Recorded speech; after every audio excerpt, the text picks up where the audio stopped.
Nunca imaginé que un simple sobre blanco pudiera destruir una mentira que llevaba 10 años construyéndose. Llegó un martes por la mañana, sin remitente. Solo mi nombre escrito con una caligrafía elegante. Pensé que era otra factura, otra carta del banco, otra preocupación más. Pero cuando abrí el sobre, mi corazón dejó de latir por un segundo. Dentro había una fotografía de mi esposo abrazando a una mujer que yo jamás había visto. No era un abrazo cualquiera. Era la forma en que un hombre abraza a alguien a quien ama. En la parte de atrás de la foto solo había una frase escrita a mano. No todo lo que ves en casa es verdad. Sentí un escalofrío recorrer todo mi cuerpo. Mi nombre es Sofía. Tengo 35 años. Soy enfermera pediátrica.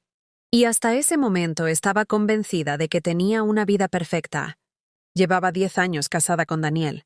Un hombre amable, responsable, respetado por todos. Vivíamos en un barrio tranquilo de Chicago. Nuestra hija Emma tenía 8 años. Era inteligente, divertida y tenía la costumbre de hacer preguntas que ningún adulto quería responder. Siempre decía que los niños podían ver cosas que los grandes ignoraban. Nunca imaginé cuánto tenía razón. Guardé la fotografía sin decirle nada a Daniel. No quería acusarlo sin pruebas. Mi trabajo me había enseñado algo muy importante. Las emociones pueden equivocarse. La evidencia casi nunca. Esa noche actué como si nada hubiera pasado. Cenamos juntos. Emma habló emocionada sobre un proyecto de ciencias. Daniel sonreía, reía, me preguntó cómo había estado mi día. Y mientras lo miraba a los ojos, solo podía pensar en aquella fotografía. Después de acostar a Emma, esperé a que Daniel se durmiera. Tomé su teléfono, no conocía su contraseña. Lo intenté una vez. Fallé. Lo dejé sobre la mesa. No era el momento. A la mañana siguiente recibí otro sobre. Esta vez había una memoria USB. Sin carta, sin explicación. Solo una pequeña nota. Mírala cuando estés sola. Esperé hasta llegar al hospital. Entré en una sala vacía durante mi descanso. Conecté la memoria al ordenador. Lo primero que apareció fue un video grabado desde el interior de una cafetería. La fecha estaba marcada en la esquina superior. Era de hacía 3 semanas, y allí estaba Daniel, sentado frente a la misma mujer de la fotografía. Ella le tomó la mano. Él sonrió. Después la besó. No era un beso de despedida. Era un beso de costumbre. Como si llevaran años haciéndolo. Apagué la pantalla inmediatamente. Sentía que el aire no llegaba a mis pulmones, pero había algo aún peor. En el minuto siguiente apareció una niña. Tendría unos 7 años.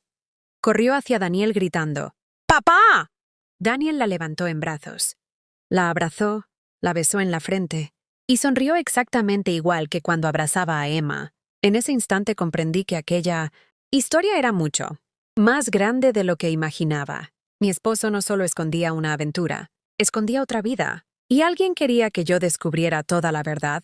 No dormí aquella noche. Cada vez que cerraba los ojos veía la misma escena. Daniel levantando a aquella niña mientras ella lo llamaba papá. A mi lado, él respiraba con tranquilidad, como si no escondiera nada. Como si nuestra vida no estuviera construida sobre una mentira. A la mañana siguiente preparé el desayuno para Emma. Sonreí. Le acomodé el cabello. La llevé a la escuela. No podía permitir que ella sintiera el caos que comenzaba a destruirme por dentro. Cuando Daniel salió de casa para ir al trabajo, esperé 10 minutos. Después tomé mi auto y lo seguí. No era algo de lo que estuviera orgullosa, pero necesitaba respuestas. Durante casi 1 hora condujo por la ciudad. No fue a su oficina. Entró a un barrio residencial del otro lado de Chicago. Se detuvo frente a una pequeña casa de ladrillos. Vi cómo aquella misma mujer abría la puerta. Lo recibió con un beso. Y segundos después apareció la niña. Corrió hacia él riendo. Él la abrazó como si perteneciera a ese lugar, como si aquella también fuera su familia. Sentí un nudo en el estómago. Pero no bajé del auto. No hice un escándalo.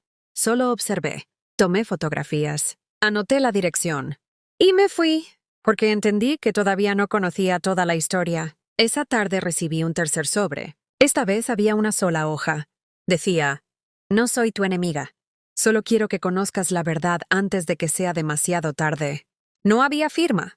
Solo esas palabras. ¿Quién era esa persona? ¿Por qué me ayudaba? Y sobre todo, ¿por qué ahora? Esa noche Daniel llegó con flores, algo que casi nunca hacía. Me abrazó, me dijo que me amaba, y me preguntó si todo estaba bien. Por un segundo pensé en enfrentarlo, en mostrarle las fotografías, en gritar, pero me contuve, porque las personas que mienten durante años siempre llegan preparadas para negar. Yo necesitaba pruebas imposibles de discutir. Durante la semana siguiente comencé mi propia investigación. Revisé estados financieros, movimientos bancarios, pagos con tarjetas, reservas de hoteles, todo. Mi experiencia como enfermera me enseñó a prestar atención a los pequeños detalles. Y los pequeños detalles siempre cuentan una historia. Descubrí retiros de dinero en efectivo todos los meses, pagos de un alquiler que yo desconocía, compras en supermercados de un barrio donde nunca habíamos vivido. Cada documento confirmaba lo mismo. Daniel llevaba años manteniendo otra casa, otra familia, otra vida, pero todavía había algo que no tenía sentido. ¿Por qué nadie lo había descubierto antes? Hasta que un viernes por la tarde sonó mi teléfono. Era un número desconocido. Contesté. Del otro lado escuché una voz femenina. Muy tranquila, ¿Sofía? Sí. Mi nombre es Laura. Creo que ya sabes quién soy. Sentí que el corazón me golpeaba el pecho. Era ella, la mujer de las fotografías. Respiré profundamente. Y entonces dijo una frase que cambió absolutamente todo. Yo tampoco sabía que tú existías. Durante varios segundos no pude responder, solo escuchaba mi propia respiración. La mujer volvió a hablar con una voz tranquila. No llamo para pelear contigo, Sofía. Entonces, ¿por qué llamas? Hubo un breve silencio. Porque las dos hemos vivido la misma mentira. Sentí un escalofrío. Durante una semana había imaginado cientos de escenarios. Pensé que me insultaría, que intentaría justificar la relación, que defendería a Daniel, pero jamás imaginé aquello. Acepté reunirme con ella al día siguiente en una cafetería pequeña, lejos del centro de la ciudad. Llegué 15 minutos antes. No quería sorpresas. Cuando Laura entró, la reconocí de inmediato. Era la mujer de la fotografía, pero en persona no parecía la imagen de una amante que yo había construido en mi cabeza. Se veía agotada, con ojeras, nerviosa, como alguien que llevaba demasiado tiempo cargando un peso enorme. Se sentó frente a mí. Ninguna de las dos habló durante unos segundos. Finalmente, Laura colocó una fotografía sobre la mesa. Era Daniel, abrazándola, con un anillo de compromiso en la mano. La fecha estaba impresa en la esquina, 12 años atrás. Me pidió matrimonio hace 12 años, dijo en voz baja. Me dijo que nunca había estado casado. Sentí que el mundo volvía a moverse bajo mis pies. 12 años. Yo conocí a Daniel 10 años atrás. Eso significaba que él ya tenía otra relación antes de conocerme. Laura abrió lentamente una carpeta. Dentro había documentos, recibos, fotografías, mensajes impresos, todo perfectamente organizado. Durante años pensé que trabajaba demasiado. Siempre tenía reuniones, viajes o clientes importantes. Nunca sospeché nada. La miré fijamente. ¿Y la niña? Laura sonrió con tristeza. Se llama Olivia. Tiene 7 años. Cree que Daniel es el mejor padre del mundo. Tragué saliva. Emma tenía 8. Solo un año de diferencia. 2 niñas. 2 hogares. Un solo hombre viviendo 2 vidas completamente distintas. Laura respiró profundamente antes de continuar. Hace un mes encontré una factura de un restaurante. La dirección me pareció conocida. Lo seguí, y te vi con él. Me quedé inmóvil. Así había empezado todo. Ella también lo había descubierto por casualidad. No estaba intentando destruir mi vida. Estaba intentando entender la suya. Pensé que eras la otra mujer. Bajó la mirada, hasta que investigué un poco más, y descubrí que tú eras su esposa legal. Sentí una mezcla de rabia y tristeza. Las dos habíamos sido manipuladas. Las dos habíamos construido una familia sobre la misma mentira. Laura deslizó otro documento hacia mí. Pero eso no es lo peor. Fruncí el ceño. Era un estado bancario. Había transferencias mensuales hacia una empresa que nunca había oído nombrar.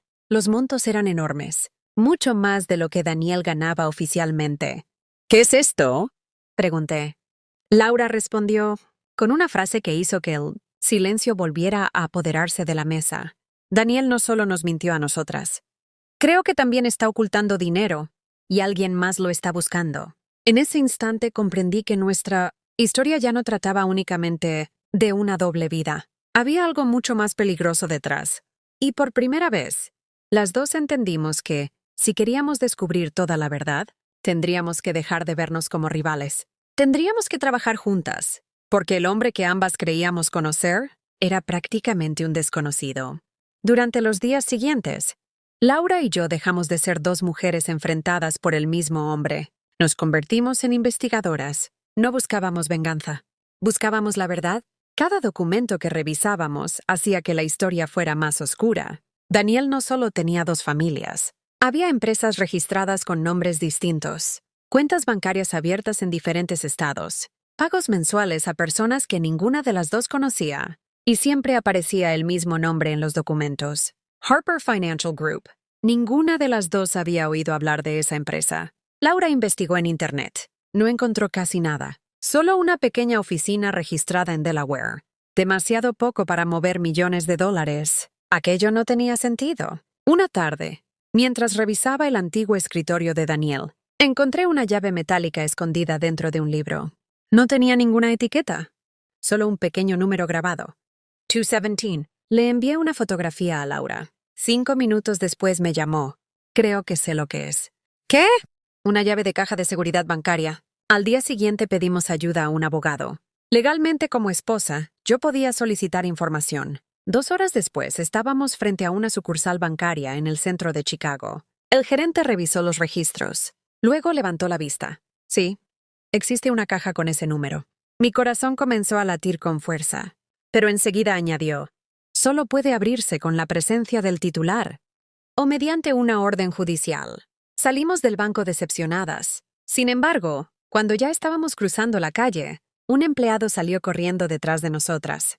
Señora Sofía, nos entregó discretamente una tarjeta de presentación. En la parte trasera había una frase escrita a mano. No confíe en Daniel. Él sabe que ustedes están investigando. Sentí un escalofrío.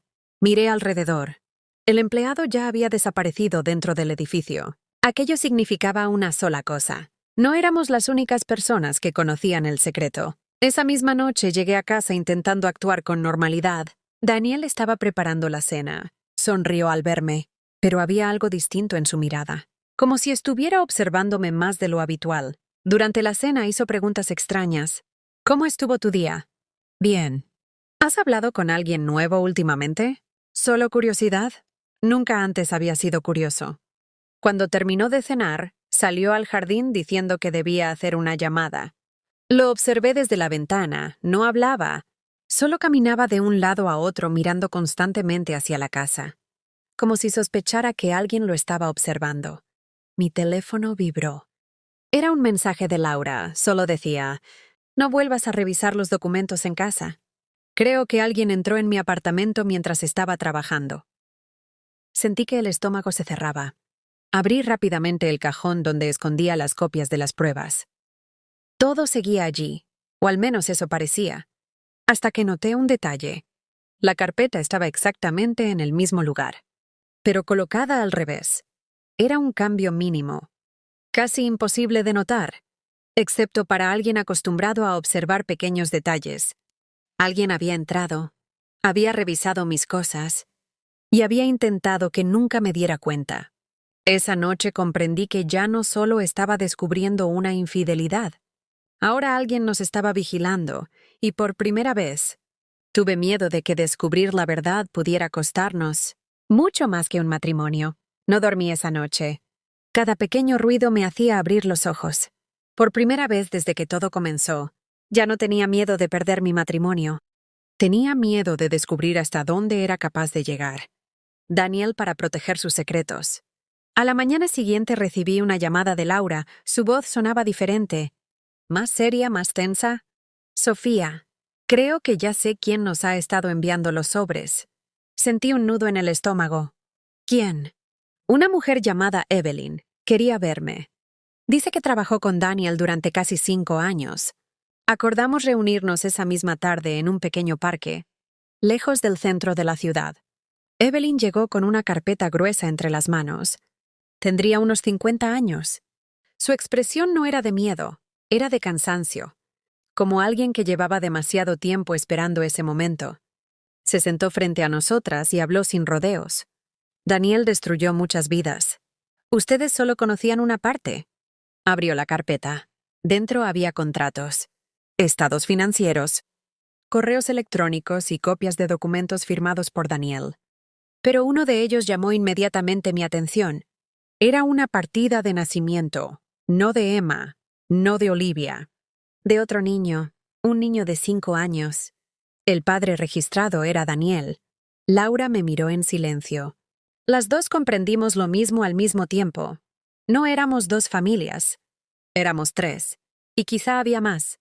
Evelyn bajó la mirada. Durante años ayudé a Daniel con su empresa. Creía que era un hombre brillante. Después descubrí que utilizaba compañías falsas para ocultar dinero y mantener varias vidas al mismo tiempo.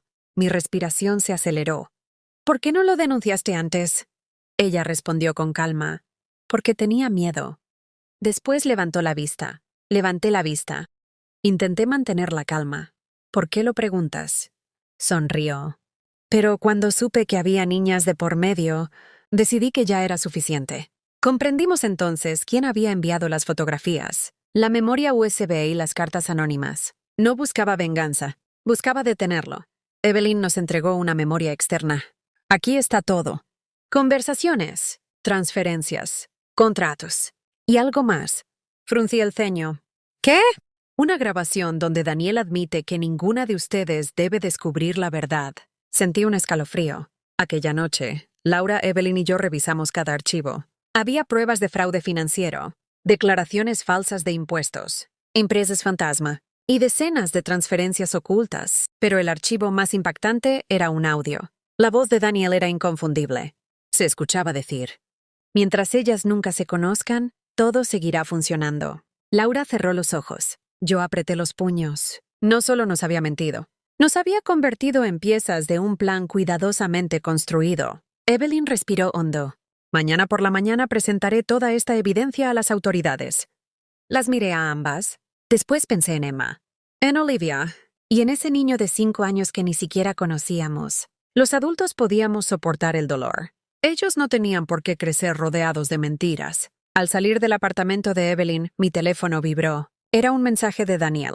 Solo decía: tenemos que hablar. Sé que ya sabes la verdad. Me quedé inmóvil, porque esa era la primera vez que Daniel dejaba de fingir, y comprendí que la confrontación final ya no podía evitarse. Nunca respondí el mensaje de Daniel. No tenía sentido. Durante 10 años había escuchado sus explicaciones, sus promesas, sus mentiras. Aquella noche entendí que ya no necesitaba respuestas. Necesitaba cerrar un capítulo. A la mañana siguiente, Laura, Evelyn y yo llegamos al edificio federal acompañadas por nuestros abogados. La memoria con todas las pruebas fue entregada a los investigadores. No hubo gritos. No hubo escándalos. Solo documentos, fechas, transferencias, audios y hechos imposibles de negar. 2 días después, Daniel fue citado para declarar. Intentó justificar cada movimiento. Dijo que todo era un malentendido, que los negocios eran complejos, que las relaciones personales no tenían nada que ver con sus finanzas. Pero las pruebas hablaban por sí solas. Las semanas siguientes fueron un torbellino. Las cuentas bancarias quedaron congeladas. Varias empresas fueron investigadas. Sus socios comenzaron a abandonarlo uno por uno. Los mismos hombres que antes lo admiraban ahora evitaban pronunciar su nombre. Un viernes por la tarde recibí una llamada inesperada. Era Daniel. Contesté. Durante unos segundos ninguno habló. Finalmente dijo: lo siento. Esperé. Nada más. Solo esas 2 palabras. Después de todo el daño, eso era todo lo que tenía para ofrecer. Respiré profundamente. No me debes una disculpa a mí. Hubo silencio. Continué. Se la debes a Emma, a Olivia y a cada persona que utilizaste para construir una vida basada en mentiras. No respondió. La llamada terminó pocos segundos después. Nunca volvió a llamarme. El divorcio fue rápido. No discutí por la casa, ni por los muebles, ni por los recuerdos. Había aprendido que la paz vale mucho más que cualquier propiedad. Meses después, Emma comenzó terapia. Al principio hacía pocas preguntas. Después, una tarde, mientras caminábamos por un parque, tomó mi mano y dijo: «Mamá». «¿Sí, cariño? ¿Nosotros también vamos a estar bien?» Sentí un nudo en la garganta. Me agaché frente a ella. Le sonreí. Sí, porque una familia no se rompe cuando alguien dice la verdad. Una familia se rompe cuando alguien decide vivir una mentira. Emma me abrazó con fuerza. Y por primera vez en mucho tiempo, sentí que el peso sobre mis hombros desaparecía. Semanas después, recibí un mensaje de Laura. Ella y Olivia estaban comenzando una nueva vida en otra ciudad. Evelyn también había recuperado la tranquilidad después de declarar. Las tres seguimos en contacto. No porque compartiéramos el mismo dolor, sino porque sobrevivimos a la misma mentira. Un año después, Emma me preguntó si alguna vez odié a Daniel. Pensé unos segundos antes de responder. No. Lo que sentí fue decepción. El odio mantiene viva a la persona que te hizo daño. Perdonar no significa olvidar. Significa dejar de cargar un peso que ya no te pertenece. Emma sonrió. Entonces ya ganamos, ¿verdad? La abracé. Sí. Ganamos el día que dejamos de vivir una mentira. Hoy, cuando miro hacia atrás, ya no recuerdo el sobre blanco que cambió mi vida. Recuerdo algo mucho más importante. El día en que elegí la verdad, aunque doliera. Porque las mentiras pueden durar años. Pero la verdad siempre encuentra la manera de salir a la luz. Gracias por acompañarme en esta historia. Bienvenidos a Silence Drama Co. Nos vemos en la próxima historia.